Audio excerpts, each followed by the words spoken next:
Oiê, tudo bom? Eu sou a Mikan, Mika com 3 N's no final, e hoje eu vou falar sobre The Witcher. Sim, mais um vídeo sobre The Witcher, eu vi que vocês gostaram, e tem os links para os outros vídeos sobre a série aqui na descrição. Tem o que eu falo a minha opinião sobre a série, e também tem outro explicando a lei da surpresa. E hoje eu vou falar sobre como The Witcher se inspira em contos de fadas, como essas histórias são adaptadas nas diferentes versões de The Witcher. Então sim, eu vou falar da série, mas também vou falar um pouco dos livros e dos jogos. E esse vídeo tem o patrocínio dos lindos da Samsung. Sim, eles já patrocinam o Responde Mikan, que tem os links aqui embaixo, e dessa vez vieram patrocinar o vídeo de The Witcher também. Isso porque um jeito ótimo de maratonar The Witcher é com o Samsung Galaxy Tab S5e. Ele tem essa tela imersiva com display de 10,5 polegadas, com bastante brilho e cores vivas, além de vir equipado com 4 caixas de som com som Dolby Atmos. Isso faz com que ele seja perfeito para ver filmes e séries em qualquer lugar. Eu gosto de usar também a capa teclado para deixar o tablet inclinado enquanto eu assisto, mas ele também é super fininho e confortável de segurar se eu quiser ver deitada na rede, por exemplo. E ele também é uma delícia para ler conteúdo, tipo notícias, textos, livros. Então, se você quiser saber mais sobre o Samsung Galaxy Tab S5e, é só dar uma olhada no link aqui na descrição e bora falar sobre The Witcher.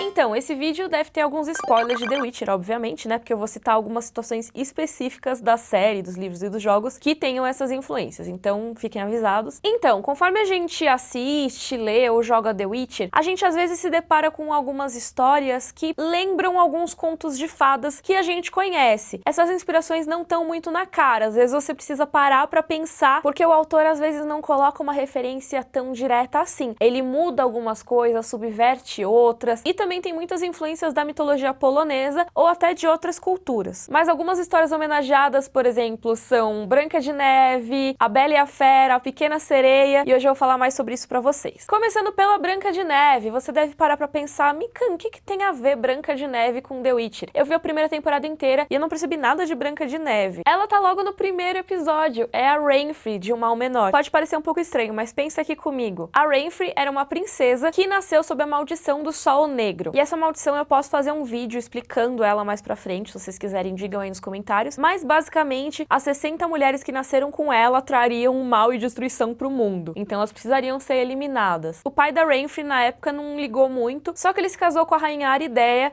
e aí as coisas mudaram. Então a gente já tem a madrasta aqui. Aí olha só, a madrasta usa um espelho mágico que tem poderes de oráculo e com ele ela descobre que a Renfri, se continuasse viva, causaria a morte de muitas pessoas, inclusive a da própria rainha. Aí ela manda a princesa para uma floresta com o caçador e o caçador tem as ordens de matá-la, mas a Renfri escapa. Então é bem parecido com a Branca de Neve, ainda mais se você considera que a Renfri tem 7 companheiros que acompanham nas suas desventuras, inclusive nos livros eles são 7 gnomos. E também nos livros a rainha tenta matar a Renfri outras vezes, até com uma maçã envenenada, mas ela sobrevive sem beijo de príncipe. Tem outro conto que eu já mencionei aqui na questão da lei da surpresa, no vídeo que tá aqui na descrição, que é o do Rumpelstiltskin. Esse nome diferentão tá num dos contos de fadas coletados pelos irmãos Grimm. E o Rumpelstiltskin, na história original, é um ser que aparece pra uma garota que, coitada, tinham prometido que ela conseguiria transformar palha em ouro, e ela obviamente não conseguia, mas o Rumpelstiltskin conseguia. Então ele falou, eu transformo a palha em ouro pra você, mas eu quero um pagamento. Aí num dia ele pede uma joia pra ela, no outro ele pede outra coisa. No terceiro dia que ele vai transformar a palha em ouro pra ela, ele fala, meu pagamento vai ser o seu primeiro filho com o rei. Aí o filho da menina nasce, ela já até tinha esquecido da promessa. Um ano depois, que o bebê já tá crescidinho, aparece Rumpelstiltskin pra cobrar a criança. Só que ela não quer entregar, e o Rumpelstiltskin então fala, tá bom, mas você tem que adivinhar meu nome. Que assim, obviamente eu sei o nome dele, porque eu tô falando o nome dele esse tempo todo, mas na história a menina não sabe. Enfim, em The Witcher, tem um gnomo chamado Rumpelstiltskin, que é citado no conto Uma Questão de Preço, que é o conto que mostra a princesa Pavetta e o Dune, os pais da Ciri. E lembra, eu falei sobre eles no meu vídeo da Lei da Surpresa, que tá linkado aqui embaixo. O Dune tinha pedido como pagamento por o pai da Pavetta a Lei da Surpresa. E no caso, o pagamento era a criança que ele não sabia que estava esperando. Aí nos livros, quando o Dune chega ali no castelo e fala isso, a Rainha Calante não quer, né, entregar a filha dela em casamento a ele. E são citados alguns exemplos de como não é legal você dar um gato na Lei da Surpresa. Uma história que contam é a da Rainha Zivelina, que tinha sido ajudada pelo gnomo Rumpelstiltskin Rumpelstiltskin e decidiu oferecer como pagamento a lei da surpresa. Só que aí o pagamento seria o filho, e ela não quis entregar a criança. Quando o Rumpelstiltskin chegou para cobrar a dívida, ela tacou uns feitiços nele, mandando ele embora. E aí, pouco tempo depois, tanto a rainha quanto o filho, que deveria ter sido o pagamento pro gnomo, morreram da peste. Então a gente já tem aqui duas versões que são bem diferentes dos contos de Grimm, né? No caso da Branca de Neve, a Renfri não é salva pelo príncipe, mas sim morre no fim da história, depois de obter muitas vinganças. E no caso da história do Rumpelstiltskin, o Rumpelstiltskin acaba vencendo, vamos dizer assim, porque no fim das contas, a mulher que ele ajudou não fica com a criança. Nos contos de Grimm, ela consegue descobrir o nome dele e se salva. E tem algumas criaturas que o Geralt caça em The Witcher que são inspiradas no folclore, principalmente no folclore eslavo. Um exemplo que aparece na série é a Striga, ou Estrige, ou Estrig, não sei exatamente como seria a pronúncia em português, mas ela é enfrentada pelo Geralt lá no episódio 3. Lembra que tem o rei Foltest, o Geralt até confronta ele sobre quem é o pai da garota que virou a Striga. Existe uma maldição que causou o surgimento dela, e ela vira essa criatura que caça durante a lua cheia e vai matando tudo que encontrar por ali. E a inspiração é numa criatura chamada também Striga, não sei se pronuncia exatamente assim em polonês, mas a criatura é um pouco diferente, porque ela é criada quando uma pessoa nasce com dois corações, ou seja, uma pessoa que teria duas almas, e aí quando houvesse a morte, essa segunda alma ressuscitaria na forma de um monstro. Também tem o primeiro monstro que o Geralt enfrenta na série que a gente vê, que é a Kikimora. Elas também são seres bastante populares na mitologia, no folclore eslavos, mas a representação da série é um pouco diferente. A ideia que se tem de Kikimora na Europa Oriental é mais de um espírito feminino, e elas normalmente tomam a aparência de seres humanos, mas sempre com uma aparência bem distorcida, assim. Já na série, a Kikimora é bem diferente, né? Ela parece uma aranhona gigante, mas tem uma coisa, em algumas versões da lenda, as Kikimoras têm garras de pássaros, né? Garras de aves. Isso parece um pouco mais com a maneira como ela apareceu na série. E outra coisa que é um pouco parecida é que em algumas versões da lenda, as Kikimoras moram nos pântanos, e o Geralt estava enfrentando ela em um pântano. E a Kikimora que ele matou é muito grandona, né? Então poderia até ser uma Kikimora rainha, porque nas populações das Kikimoras, teoricamente, tem uma que é maior que todas, como se fosse uma abelha rainha, enquanto as outras a seguem. Um ser que aparece na série, mas que não é necessariamente da mitologia europeia, é o Djinn, que aqui no Brasil a gente conheceria mais como o gênio da lâmpada, né? Esse ser tem origem em histórias do Oriente Médio, e ele aparece muito em The Witcher, em todas as versões, seja no livro, na série ou nos jogos. Inclusive, o título do primeiro livro, O Último Desejo, é por causa do conto em que aparece o Djinn, lembrando como a presença desse Djinn é tão importante pra The Witcher em geral, principalmente pra história do Geralt e da Yennefer. Em todas as versões, é a Yennefer que quer ir atrás do poder do Djinn, e aí o Geralt faz um desejo pro Djinn, que a gente não sabe exatamente qual é e tudo mais, depois indicam o que é, mas na hora ninguém sabe, e consegue com isso salvar sua própria vida e a vida da Yennefer também. E os Djinn, ou gênios, aparecem em muitas histórias, tanto na cultura pop, quanto histórias antigas, histórias do Oriente Médio também. Nem sempre eles realizam desejos, mas o que ficou conhecido na cultura pop em geral é que não só eles realizam desejos, como são 3 desejos. Inclusive, acho que o exemplo mais popular de todos, quando a gente pensa em gênio, é o gênio do Aladdin, que é isso mesmo, ele tá preso na lâmpada, e quando a pessoa que tá como dona da lâmpada esfrega, pode pedir 3 coisas pra ele. A própria lenda do Aladdin é muito mais antiga do que o filme da Disney, mas se eu não me engano, na história antiga não tinha essa limitação dos 3 desejos, ela veio depois. E os Djinn, nas histórias mais antigas, eles são como espíritos, às vezes eles aparecem como se fossem guardiões até, mas eles não são necessariamente bons nem ruins. E essa ideia de que eles realizariam desejos vem mais de que em várias histórias eles faziam vários serviços e contratos para as pessoas. Mas é interessante porque as lendas dos Djinn dizem que eles existem antes mesmo dos homens. Eles surgiram antes da criação de Adão. E assim, esses são só alguns dos exemplos que aparecem na série. Mas tem vários outros que eu vou dar pinceladas aqui. Se vocês quiserem, eu posso fazer vídeos específicos sobre eles. Por exemplo, em The Witcher 3 tem uma missão que lembra João e Maria. O Geralt tá andando pela mata e ele começa a ver que tem um monte de migalhas, comidas e doces espalhados pelo chão no caminho. Tem também no segundo livro de The Witcher, a Pequena Sereia, num conto chamado Um Pequeno Sacrifício, que fala um pouco da relação entre uma sereia e um homem humano e como que esses dois mundos podem conviver. Mas eu não vou falar muito mais sobre esse conto, porque quem sabe eles não adaptam na segunda temporada de The Witcher, né? E tem uma história que lembra bastante A Bela e a Fera, que é um conto do primeiro livro. Eu não vou entrar em muitos detalhes aqui porque eu acho que é um pouco de spoiler a respeito dele, mas se vocês quiserem, é o conto Um Grão de Veracidade. Vale a pena ler porque ele realmente desconstrói um pouco essa ideia dos contos de fadas. Nos jogos tem essas 3 bruxas, as Crones, ou Damas da Floresta, que são inspiradas na Baba Yaga, que eu não podia deixar de citar nesse vídeo, porque é uma das figuras mais famosas do folclore eslavo. É uma daquelas criaturas que acabam virando referência em várias outras culturas também. Normalmente ela é mostrada como uma mulher idosa, que pode ter pernas de galinha e tudo mais. E uma coisa que chama bastante atenção nela é que em algumas histórias ela é má, em outras ela é boa. Existe uma contradição aí, às vezes ela é salvadora, às vezes ela é a pessoa que vai perseguir. E também às vezes a Baba Yaga é uma personagem só, mas às vezes ela é representada como esse trio de irmãs, por isso que são 3 as bruxas em The Witcher. E tem muito mais inspirações que vocês quiserem eu posso citar em outro vídeo. Os golems, por exemplo, vêm da cultura judaica. A caçada selvagem, que inclusive dá título ao terceiro jogo de The Witcher, tem inspirações folclóricas, e vários outros inimigos encontrados nos jogos também. Eles inclusive podem aparecer aí nas próximas temporadas da série, né? Deixem nos comentários quais dessas histórias vocês já conheciam, e se tem alguma outra que eu não citei aqui no vídeo, porque como eu falei, tem bastante coisa. Se você quiser mais vídeos de The Witcher, também comenta aqui embaixo os temas, e se você gostou, por favor, curte o vídeo, assina o canal. Um beijo e até a próxima!